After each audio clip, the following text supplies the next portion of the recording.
Assalamualaikum warahmatullahi wabarakatuh. Halo guys, jumpa lagi di Aryan M Channel. Oke, buat teman-teman yang klik video ini, saya berharap mudah-mudahan teman-teman masih dalam kondisi sehat walafiat. Baik, di kesempatan kali ini saya coba react kembali sebuah video. Satu video dengan judul Janji Anwar Ibrahim sebagai Perdana Menteri Malaysia kepada Indonesia. Kita tahu bahwasanya beberapa hari yang lalu Anwar Ibrahim berkunjung untuk yang pertama kalinya ke Indonesia. Tentunya hal ini ada tujuannya. Demikian ya.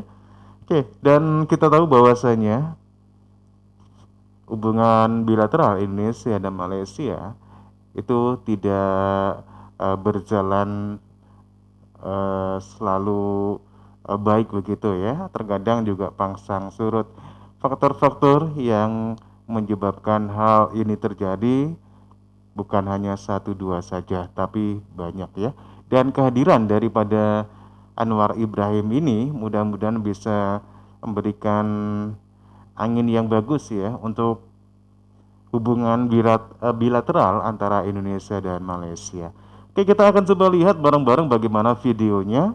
Dan teman-teman silahkan berkomentar dan dukung channel ini dengan cara like dan subscribe. Langsung aja kita ke videonya.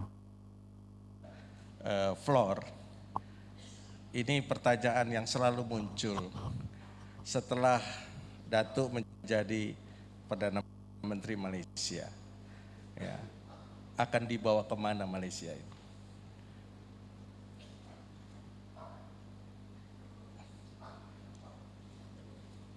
Silakan Datuk. Soalan sangat singkat tapi amat membebankan. Dia gini, saya mau negara Malaysia yang demokratik dan adil. Saya mau orang kenal usaha Anwar untuk Malaysia itu membersihkan dari rasuah dan penyelewengan dan menunjukkan bahawa ada pemimpin Melayu, Islam, Malaysia yang benar-benar ikhlas untuk membela nasib rakyat. Itu jalur hukum, demokrasi, dan ekonomi betul. Tapi akhirnya orang tanya dia, at least this man tried his best to save the country from the scourge of corruption, abuse of power. He may succeed to an extent, he may not succeed totally, I'm sure I will not. But at least there is a recognition, he tried his best.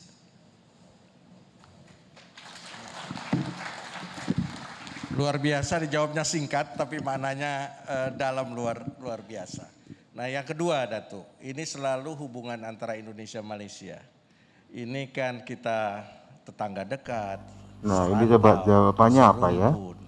Tapi selalu saja ada masalah-masalah. Ya, saya tahu masalah yang selalu muncul di kedutaan besar kita itu adalah masalah tenaga kerja. Lalu masalah kedua itu masalah kita tahu seringkali perbatasan pun menjadi isu.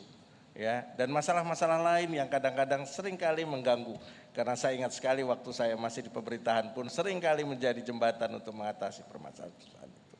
Nah, di era kepemimpinan Datuk sebagai Prime Minister, ini apa yang kira-kira akan dilakukan untuk membuat, karena Datuk adalah sahabat Indonesia, ya tentu lebih mudah untuk membuat hubungan Indonesia-Malaysia ini menjadi lebih rukun lagi, lebih saling membantu lagi, dan lebih saling menguntungkan lagi. Soal TKI ini saya pendirian saya agak konsisten dah lama. Dan saya pasti ia boleh diselesaikan. Pertama, sistem pemilihan itu harus diperbaiki. Ya, kita tidak boleh izinkan sistem dengan ejen-ejen yang memunggah kekayaan terlalu tinggi dan mendera rakyat. Ya, kos terlalu tinggi. Dan perubahan sistem itu harus dirubah di Malaysia dan juga di Indonesia dan di Bangladesh. Ya. Ini seolah-olah modern slavery.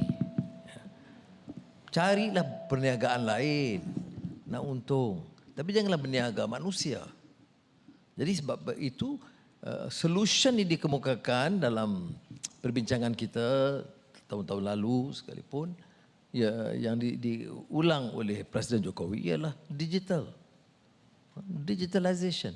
Apa yang rumitnya? Apa yang perlu bayar kepada companies, agents terlalu tinggi? Ya. Kerana bila diambil terlalu tinggi, itu dibayar oleh pekerja. Dan gaji pekerja itu, upah pekerja itu sudah rendah. Jadi hal ini saya bagi jaminan kepada Presiden.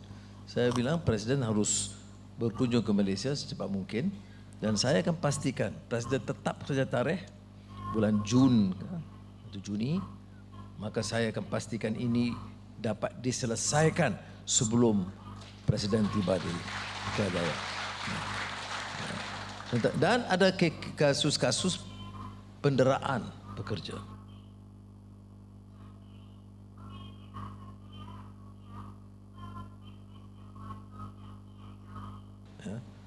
Saya orang yang mengalami, ada pengalaman didera dalam lokap penjara. Itu tahu apa arti penderaan. Ya. Bedanya Anwar didera itu jadi international news. Jadi orang biasa didera itu enggak jadi masuk berita. Melainkan di Indonesia adalah sedikit dihangatkan suhu. Ya. Tetapi ini tidak boleh dimaafkan. Sama ada pekerja itu rakyat Malaysia atau rakyat Indonesia.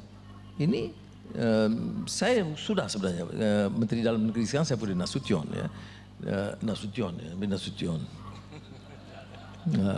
Dan Ketua Polis Negara, saya sudah beritahu, biar kita dalam beberapa bulan ini beri mesej yang jelas, tidak pada kenyataan, pada tindakan. Kalau ada penderaan, jangan tolak ansur sama sekali. Tak peduli dia Datuk Seri ke Tan Sri ke Tun, enggak peduli. Ya, hukum itu, ini negara hukum itu tidak kenal Anwar, ya? jabatan. Itu yang penting gitu. Jadi itu untuk tapi yang penyelesaiannya ialah digital. Ya. Kemasukan dan keluar pekerja itu melalui digital. Langkah pertama yang saya lakukan ialah mengarahkan supaya ada pemutihan. Sementara kita lakukan ini dalam bulan-bulan akan datang, kita putihkan. Jadi orang jangan rumitkanlah. Ya. Saya tahu tidak popular kerana pengangguran, unemployment itu sudah meningkat sedikit di Malaysia. Jadi bila kita ambil pekerja asing dengan mudah, itu tidak popular dari segi politik. Tetapi mereka sudah bekerja. Tidak adil, tidak fair. Kalau saya panjangkan sedikit. Tahu tak, masa kita 70-an, 80-an, dan saya jadi Menteri Pendidikan, saya masih ingat. Kita pada ketika itu kan anjak daripada aliran Inggeris ke aliran bahasa kebangsaan, bahasa Melayu. Dan doktornya, pensyarahnya, dosennya, semua tidak cukup. Ya, terutama di aliran sains. Jadi kita merayu. Dan saya ingat lagi beberapa kali ketemu Presiden Soeharto untuk memberi keizinan khas hantar puluh ribu doktor, guru, sains, dosen ke Malaysia. Jadi ada periode dalam sejarah negara kita di mana kita mohon bantuan dan pertolongan dari Indonesia. Jadi sekarang ini tidak dosen tapi yang datang pekerja, mahir dan sebagainya. Janganlah layani mereka dengan cara begitu jelek sekali. Jadi kadang-kadang pengajaran ini perlu. Jadi rakyat Malaysia juga harus tahu, ya. Memang ada yang melanggar tata cara dan hukum itu benar, ya, undang-undang. Dan kalau kasus jenayah jangan kita maafkan. Jadi saya nak terangkan juga.